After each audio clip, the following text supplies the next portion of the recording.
قرآني نبض حياتي، قرآني طهر ذاتي، قرآني عصمة أمري، قرآني طوق نجاتي. قرآني نبض حياتي، قرآني طهر ذاتي، قرآني عصمة أمري، قرآني طوق نجاتي. آيات الله حمتني غمرتني بالبركات، تحفظني من همزات الشيطان ومن زلاتي. آيات الله حمتني غمرتني بالبركات، تحفظني من همزات الشيطان ومن زلاتي. نحمده ونصلي على رسوله الكريم، اما بعد فاعوذ بالله من الشيطان الرجيم. بسم الله الرحمن الرحیم. رب اشرح لي صدری ويسر لي امری واحلل عقدۃ من لسانی یفقہوا قولی. ناظرین، گزشتہ پروگرام میں ہم نے گفتگو کی خوبصورتی کے بارے میں بات کی تھی. اللہ سبحانہ وتعالیٰ کا حکم ہے کہ قولوا للناس حسنا، لوگوں سے بھلی بات کرو، اچھے انداز میں بات کرو، اچھی بات کرو. لیکن انسانی معاملات میں گفتگو کے علاوہ باہمی تعلقات کے اندر خوبصورتی اور ایک دوسرے کے ساتھ خیر خواہی اور بھلائی کا رویہ بھی نہایت ضروری ہے. ان حالات میں بھی جب باہمی تعلقات اچھے ہوں، اور ان حالات میں بھی جب باہم لوگوں کے درمیان اختلاف ہو جائے. اچھے دنوں میں ایک دوسرے کے ساتھ بھلائی اور احسان کرنا تو آسان ہوتا ہے، لیکن جب کسی اختلاف کی بنا پر ایک دوسرے کے ساتھ نقطہ نظر مختلف ہو جائے اور ایک دوسرے سے کچھ شکایت ہو جائے تو اس کے بعد دوسرے کے ساتھ احسان کرنا نہایت مشکل ہوتا ہے. ہمارے دین کی خوبصورتی یہی ہے کہ ہمیں ایسے وقت میں بھی احسان کا رویہ اختیار کرنے کا حکم دیا ہے، کیونکہ اللہ تعالیٰ محسنین سے محبت کرتا ہے. قرآن مجید سورۃ البقرہ کی آیت نمبر 237 میں اللہ تعالیٰ فرماتے ہیں وَإِن طَلَّقْتُمُوهُنَّ مِن قَبْلِ أَن تَمَسُّوهُنَّ وَقَدْ فَرَضْتُمْ لَهُنَّ فَرِيضَةً فَنِصْفُ مَا فَرَضْتُمْ إِلَّا أَن يَعْفُونَ أَوْ يَعْفُوَ الَّذِي بِيَدِهِ عُقْدَةُ النِّكَاحِ وَأَن تَعْفُوا أَقْرَبُ لِلتَّقْوَى وَلَا تَنْسَوُا الْفَضْلَ بَيْنَكُمْ إِنَّ اللَّهَ بِمَا تَعْمَلُونَ بَصِيرٌ. اور اگر انہیں ہاتھ لگانے سے پہلے ہی طلاق دے دو مگر ان کا حق مہر مقرر ہو چکا ہو تو طے شدہ حق مہر کا نصف ادا کرو. یعنی لڑکی کی رخصتی نہیں ہوئی، اس سے پہلے ہی تعلقات میں کچھ خرابی آ گئی اور بات طلاق دینے تک پہنچ گئی، تو اس موقع پر بھی تم جو مہر طے کر چکے ہو اس کا آدھا اس کو دے دو،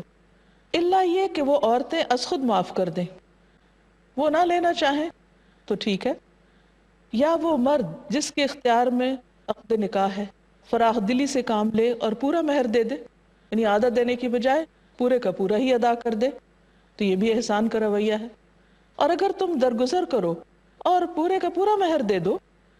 تو یہ تقوی سے قریب تر ہے. یعنی اللہ تعالیٰ نے اس بات کی طرف توجہ دلائی کہ پورا دینا زیادہ بہتر ہے. اور باہمی معاملات میں احسان کو نہ بھولو، یعنی صرف مہر کی ادائیگی تک کی نہیں بلکہ جو بھی آپس کا لین دین ہو، معاملہ ہو، اس میں ایک دوسرے کے ساتھ اچھا ہی کرو. اور جو کچھ بھی تم کرتے ہو یقیناً اسے اللہ دیکھ رہا ہے، وہ دیکھ رہا ہے، وہ جانتا ہے،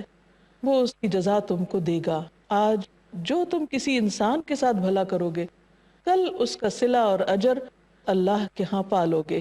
اور اللہ تعالیٰ کی طرف سے ملنے والا اجر کئی گنا زیادہ ہوگا. آج ہم ایک چیز دیتے ہیں تو اللہ تعالیٰ اس کے بدلے میں 10، 700 اور اس سے بھی زیادہ کئی گنا اس کو بڑھا کر انسان کے لیے جمع رکھتے ہیں. بہرحال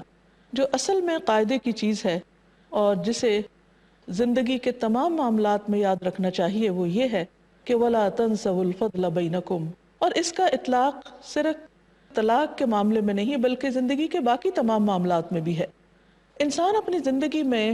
بہت سے لوگوں کے ساتھ ملتا جلتا ہے، رشتہ داروں کے علاوہ دوسرے لوگوں سے بھی تعلقات انسان کے ہوتے ہیں، جس میں دوستی کا تعلق، بعض اوقات بہت گہرے تعلقات بھی ہو جاتے ہیں، بلکہ اپنے رشتہ داروں سے بھی بڑھ کر ایک دوسرے کے ساتھ محبت اور شفقت اور رحم اور خیر خواہی کے جذبات دلوں میں پائے جاتے ہیں. لیکن پھر انسان ہے، انسان سے غلطی ہو جاتی ہے، کوتاہی ہو جاتی ہے، بعض اوقات حالات میں ایسی تبدیلی آ جاتی ہے کہ تعلقات پہلے جیسے نہیں رہ سکتے، بعض اوقات دنیا سے لوگ چلے جاتے ہیں، تو ان تمام صورتوں میں انسان کے لیے لازم ہے کہ وہ اپنے گزشتہ تعلقات کو کبھی نہ بھولے، خواہ کبھی کسی سے تھوڑے عرصے کے لیے ہی کوئی اچھا تعلق رہا ہو تو اس کا بھی پاس رکھنا ضروری ہے، کیونکہ کسی معاشرے کی خوشی، بہتری، ترقی کا انحصار اس پر ہے کہ اس کے لوگ باہم احسن طریقے سے مل جل کر رہتے ہیں۔ کسی خاندان کے اندر بھلائی اور خوبی اور برکت اسی صورت میں ہو سکتی ہے کہ جب وہ خاندان کے لوگ آپس میں ایک دوسرے کے اوپر احسان کرنے والے ہوں۔ ایک رویہ یہ ہوتا ہے کہ ہر شخص صرف اپنا حق دیکھے، اپنا فائدہ دیکھے، اپنا مطلب دیکھے، خود غرضی کا بندہ، اور دوسرا شخص وہ ہے کہ جو دینے والا ہو، جو دوسرے کے ساتھ اچھا کرنے والا ہو۔ اسلام دوسرے رویے کو پروموٹ کرتا ہے کہ جس میں ہر شخص لینے والا نہیں، دینے والا بن جائے، اگر اس کے پاس مال نہیں تو بھی اچھی بات کرنے والا ہو، دوسرے کے ساتھ احسان کرنے والا ہو اور معاف کرنے والا ہو، کہ بعض اوقات لینے دینے کی بات نہیں ہوتی، ایک دوسرے کی غلطی کو معاف کرنے کی بات ہوتی، تو اس صورت میں بھی انسان کو معاف کر دینا چاہیے، کیونکہ یہ تقوی سے زیادہ قریب ہے اور اللہ تعالیٰ کی محبت حاصل کرنے کا ذریعہ ہے۔ حضرت عائشہ رضی اللہ تعالیٰ عنہ کہتی ہیں کہ ایک بوڑھی عورت نبی صلی اللہ علیہ وسلم کے پاس آئی جبکہ آپ میرے ہاں تشریف فرما تھے۔ آپ صلی اللہ علیہ وسلم نے اس سے پوچھا کہ تم کون ہو؟ بولی میں جثامہ مزنیہ ہوں۔ آپ نے فرمایا اچھا تم حسانہ مزنیہ ہو، یعنی اس کا نام بھی اچھے طریقے سے لیا، تم کیسی ہو، تمہارا کیا حال ہے، ہمارے بعد تم لوگ کیسے رہے، یعنی اس سے بہت اچھے طریقے سے اور بہت خوبصورت انداز میں گفتگو کی۔ اس نے کہا اللہ کے رسول صلی اللہ علیہ وسلم میرے ماں باپ آپ پر قربان ہوں، ہم خیر و عافیت سے رہے۔ جب وہ چلی گئی تو میں نے کہا کہ اللہ کے رسول صلی اللہ علیہ وسلم آپ اس بڑھیا پہ اتنی توجہ دے رہے تھے، یعنی ایک معمولی سی خاتون تھی، دور سے آئی تھی، تو آپ کا یہ اتنا اچھا رویہ اور معاملہ۔ آپ نے فرمایا یہ خدیجہ کے زمانے میں ہمارے پاس آتی تھی، اور صحبت کا حق یاد رکھنا ایمان کا حصہ ہے، یعنی پرانے تعلقات تھے ان سے ہمارے۔ یہ انسان کے اخلاق اور انسان کی شرافت اور بلند کردار ہونے کی علامت ہے کہ انسان معاشرے کے ان لوگوں کو بھی توجہ دے کہ جو بظاہر اپنے برابر کے یا اپنے سٹیٹس کے نہیں ہیں۔ بعض اوقات ایسا ہوتا ہے کہ ایک وقت میں انسان کے حالات اچھے نہیں ہوتے، اس کے میل جول کے لوگ بھی اسی طرح کے ہوتے ہیں، پھر اللہ تعالیٰ اپنا فضل کرتا ہے اور حالات اچھے ہو جاتے ہیں، بعض لوگ دنیاوی اعتبار سے بہت ترقی کر جاتے ہیں اور ان کے پرانے تعلق داروں کے ساتھ ان کے سٹیٹس میں بہت فرق آ جاتا ہے، یعنی آپ یوں کہیے کہ زمین آسمان کا فرق آ جاتا ہے۔ ایسے میں ایک رویہ تو یہ ہو سکتا ہے کہ انسان اپنے پچھلے غریب رشتہ داروں، تعلق داروں سب کو بھلا دے اور ان سے اجنبی بن جائے اور ان سے کوئی تعلق واسطہ نہ رکھے، اور دوسرا یہ ہے کہ انسان کہیں پر بھی پہنچ جائے لیکن جن کے ساتھ اچھا وقت گزرا ہو ان کے اس وقت کو، اس تعلق کو کبھی فراموش نہ کرے، اور جب کبھی واسطہ پڑے تو ان کے ساتھ اچھے اخلاق کا ہی مظاہرہ کیا جائے۔ اسی طرح بعض لوگ وفات کے وجہ سے جدا ہو جاتے ہیں اور کچھ عرصے کے بعد بھلا دیے جاتے ہیں، لیکن ہمارے دین نے ہمیں یہ سکھایا ہے اور خود نبی صلی اللہ علیہ وسلم کا طرز عمل یہ رہا ہے کہ حضرت خدیجہ رضی اللہ تعالی عنہا کی وفات کے باوجود، اس کے بعد بھی جبکہ آپ کے پاس کئی ازواج تھیں، لیکن آپ نے کبھی بھی حضرت خدیجہ کے ساتھ گزرا ہوا اچھا تعلق اور اچھے واقعات اور اچھے حالات کو فراموش نہیں کیا، بلکہ ان کے رشتہ داروں اور ان کی دوستوں تک کو بھی آپ اہمیت دیا کرتے تھے۔ جب آپ کوئی بکری ذبح کرتے یا کوئی چیز لوگوں میں تقسیم کرتے تو ان کی دوستوں کو بھی بھجوایا کرتے تھے۔ حضرت عائشہ کہتی ہیں کہ جب آپ حضرت خدیجہ کا تذکرہ کرتے ان کی وفات کے بعد تو خوب تعریف کرتے۔ ایک دن مجھے غیرت آئی، میں نے کہا کہ آپ اتنی کثرت سے ایک سرخ مسوڑوں والی عورت، یعنی جو اتنی بوڑھی ہو چکی تھی کہ اس کے دانت بھی گر چکے تھے، صرف مسوڑے ہی باقی رہ گئے تھے، اس کا ذکر کرتے رہتے ہیں جس کے بدلے اللہ تعالیٰ نے آپ کو اتنی بہترین بیویاں دی ہیں۔ آپ نے فرمایا اللہ تعالیٰ نے مجھے اس کے بدلے میں اس سے بہتر کوئی بیوی نہیں دی، یعنی آپ نے بالکل درست بات کی اور جو حقیقت تھی وہ بیان فرمائی۔ فرمایا وہ مجھ پر اس وقت ایمان لائی جب لوگ کفر کر رہے تھے، میری اس وقت تصدیق کی جب لوگ میری تکذیب کر رہے تھے، یعنی مجھے جھٹلا رہے تھے، اپنے مال سے میری مدد کی جبکہ لوگوں نے مجھے اس سے اپنے مال سے دور رکھا، اور اللہ تعالیٰ نے مجھے اس سے اولاد عطا کی جبکہ میری دوسری بیویوں سے میرے ہاں اولاد نہیں ہوئی۔ تو اس سے پتہ چلتا ہے کہ آپ صلی اللہ علیہ وسلم صرف حضرت خدیجہ کی محبت ہی کو یاد نہیں رکھتے تھے، ان کے سارے احسانات بھی یاد تھے، اور گن گن کر ایک ایک احسان یاد رکھا ہوا کہ ان سے آپ کو کس کس قسم کا تعاون ملا۔ اور ایک حقیقت ہے کہ جب آپ پر پہلی وحی نازل ہوئی اور آپ گھبرائے ہوئے گھر میں تشریف لائے، تو اب حضرت خدیجہ صرف ایک بیوی نہیں تھی، ایک بہترین ایمان کی ساتھی بھی تھی، سب سے پہلے ایمان لانے والی اور اس کام میں سب سے پہلی مددگار۔ مردوں نے تو بعد میں ایمان قبول کیا اور ساتھ دیا، لیکن انہوں نے فوراً ہی اس کا حق ادا کیا اور آپ کے بارے میں فکر مند ہوئی اور آپ کو تسلی دینے لگی اور آپ کو ورقہ بن نوفل کے پاس لے گئیں۔ یعنی ایک بڑی مدبر اور دور اندیش خاتون تھی جنہوں نے اس مشکل وقت میں آپ کا ساتھ دیا، اور پھر نہ صرف یہ کہ ابتدائی دنوں میں بلکہ اپنے مال میں سے کسی چیز کو بچا کے نہیں رکھا۔ جب شیب ابی طالب میں نبی صلی اللہ علیہ وسلم نے 3 سال گزارے تو اس گھاٹی میں وہ آپ کے ساتھ رہیں کہ جہاں ایسی تکلیفیں اٹھائیں کہ وہ سخت بیمار پڑ گئیں اور اس کے بعد جلد ہی ان کا انتقال بھی ہو گیا۔